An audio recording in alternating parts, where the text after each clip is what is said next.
Hey guys, welcome to my channel, or welcome back to my channel, where we use my parents' money that they spent on my criminology degree to talk about true crime on the internet. Today we're going to be talking about, I don't ever want to call it my favorite serial killer. I feel like that does a disservice to the victims who died a very horrible death and their families who still may be suffering the consequences of that. I will call it one of the most prolific and captivating serial killer stories that I've ever heard. I first heard about this person when I was in university in my criminology degree, and ever since I've been enthralled by the story and the mindset of the person who committed these horrific atrocities. John Wayne Gacy was a Chicago businessman and politician and generally well-liked person in his community. What stood out about John was that he also would dress up as a clown. He named his alter ego Pogo the Clown, and he would do children's birthdays, he would go to the local hospital, make balloon animals, and he was very distinctive with his clown makeup, and most of the photos that you'll see of John Wayne Gacy are actually him in his clown suit. But what is little known about John Wayne Gacy is that he was actually a very well-respected member of his community. John served on city council, he was very involved in the local chamber, he wanted to be president of the United States one day. John also had a local contracting company where he would do odd jobs, small carpentry work, home renovations, and through this company he would often hire young boys, teenage boys, and he would offer them $5 an hour, which in 1978 in Chicago, which is where John lived, was a very strong wage. John grew up with a father that was very controlling, very strict, often disciplined John and his sister with force and physical means. He would often beat them with a belt. And he had named John Wayne after the very famous actor, hoping that John would grow up to be a very man's man. John fell very short of that. When his father would abuse him, his mother would attempt to make up for it by feeding him, which caused him to become relatively overweight. He also suffered from a heart condition, and he was bullied in school. His father didn't ever tell him that he was proud of him, and John at certain points was actually questioning his own gender identity and sexuality, a secret that he kept pretty close to his chest for most of his young and his adult life. It wasn't until an incident occurred with a child in the town that John grew up in. John was actually convicted of sodomizing a young boy. John denied all claims. He offered to take a lie detector test, promising that he would pass. John failed. But John was sentenced to 10 years in prison. John ended up only serving 16 months for good behavior and was able to relocate and start a new life, even got a new wife with young children. In those days, the internet didn't exist. It was harder to find somebody's previous criminal record. What John's new wife didn't know was that at the time that she moved into the house with her young daughters, John had already committed his first murder and had buried his victim in the crawl space under his house. John Wayne Gacy's first known murder dates back to 1972. This is when John picked up a young man. He was 15 years old.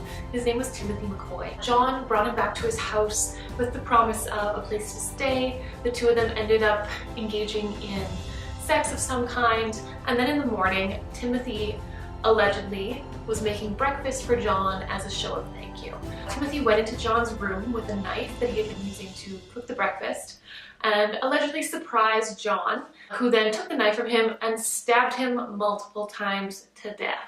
Because that's what you do when someone makes you breakfast. Again, that story is John's recount. We can't actually hear from Timothy because he's dead. Then John disposed of his body in his crawl space, thus beginning his murderous rampage. When John realized how easy it was to pick up a young boy and then to prevent that young boy from ever speaking about John's homosexuality to anyone, he realized that this was the perfect plan, the perfect murder, or so he thought. John forgot to account for the fact that many young boys, they have parents who care about where they are. In the 70s though, when a young teenage boy went missing, it was taken with a little bit less sense of urgency as we would today. A lot of times it was perceived that the boy had run away, just hopped on a train, on a bus. There was no Facebook page to check on. There was no Amber Alert to put out. So it was kind of up to the families and the remaining people of these young boys to try to track them down. And then even when there was a young boy who escaped John Wayne Gacy, he still wasn't believed. Jeffrey Rignall met John Wayne Gacy while he was walking outside of a bar. John drove past him in his signature black sedan. He sometimes would pretend that he was a cop to help him pick up men and helped him lure them into his vehicle. In Jeffrey's case, John took him by force. As soon as he lured him into his car, he took a rag soaked in chloroform and covered Jeffrey's mouth with it. Jeffrey remembers bits and pieces of the drive, but as soon as he would wake up, John would again take the chloroform and cover his mouth.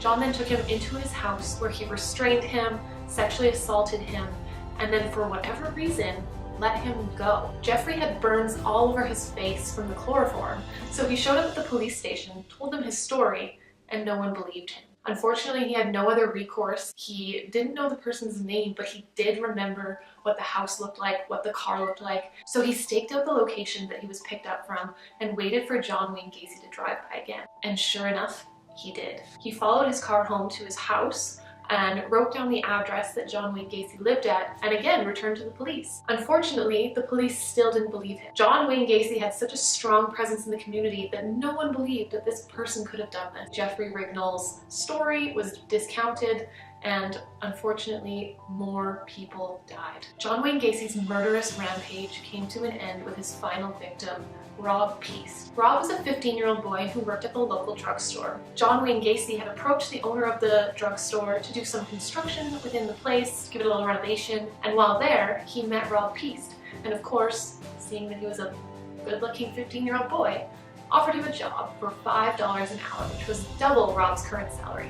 One night after his shift, Rob went outside to talk to his mother, who was there to pick him up, and he informed his mother that he would be right back. He had to speak to somebody about a potential job. Rob was never seen again. Because Rob Peast's mother had just seen him, and with a bunch of character witnesses saying that Rob couldn't possibly have been the type to run away, the police began to look into this a little bit more, and it was determined that Rob's last point of contact was John Wayne Gacy. So the police dug a little, they followed him for a bit, and John Wayne Gacy was so confident in his ability to manipulate people that he would invite the police into his house, knowing that he had bodies in his crawl space. In fact, one of the investigators one night could smell the rotting flesh and alerted his partner that they needed to come back with a search warrant.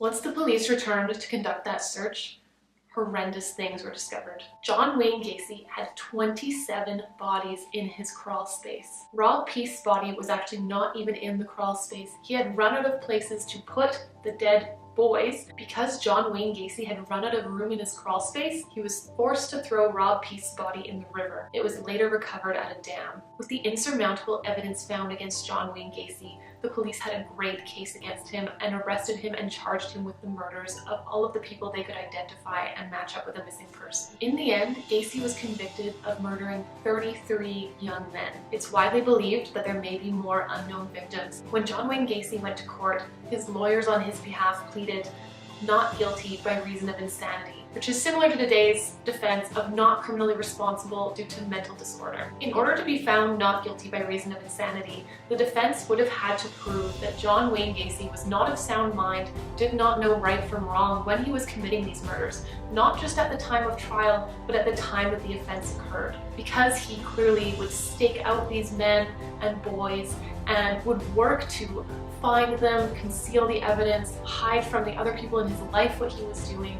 It was very clear that these were premeditated offenses. He knew that what he was doing was wrong, and he was making an effort to cover it up, no matter how odd that was to bury people in your crawl space and live above it. John Wayne Gacy received the death penalty and was ultimately executed by lethal injection. There were crowds of people outside cheering. After his death, scientists actually took his brain and dissected it to see if there was some correlation between the formation of his brain and the likelihood of being a psychopath or a sociopath. Unfortunately, they didn't find any conclusive evidence to show that there was any correlation between John Wayne Gacy's brain and his actions. So was John Wayne Gacy premeditated from birth to become this monster? Was it his father's attitude and his beatings? Was it a combination of all these things? Can you be born evil? That's the question that many of us have, especially when it comes to serial killers like John Wayne Gacy. Can that person ever be rehabilitated? In his photo, when he was being booked by the police, they asked him where he was born, and his response was, out of chaos. He laughed just as the officer took the picture, resulting in this iconic mugshot.